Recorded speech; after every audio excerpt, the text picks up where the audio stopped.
সে অনেকদিন আগের কথা, যখন গ্রামে সর্বপ্রথম ফেসবুক আসে আর কিছু সংখ্যক ছেলে ফেসবুক ইউজ করত। তখনকার সময়ে ছেলেদের পছন্দের টপে ছিল ম্যাচিং করা জামা। যার জামার রং যত উজ্জ্বল সে ততটা স্টাইলিশ এবং কুল।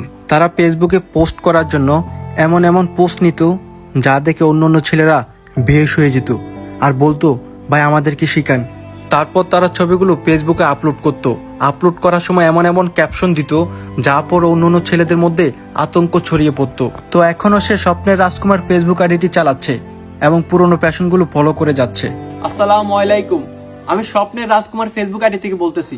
এই যে ম্যাচিং করা ড্রেস আপ, এগুলো এখনকার জেনারেশন পোলাপাইন বুঝবে না, তারা এগুলো জানতো না, আর আমরা এগুলো করে আসছি, এখনো করি।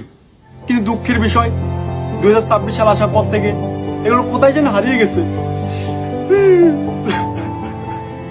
তো ছেলেটা অনেক দুঃখের সাথে বলে যে এখনকার জেনারেশনের ছেলেরা আমাদেরকে দেখলে ছাপড়ি ছাপড়ি বলে, বাচ্চা বাচ্চা পোলাপাইনদের আমাদের পিছনে লাগিয়ে দেয়।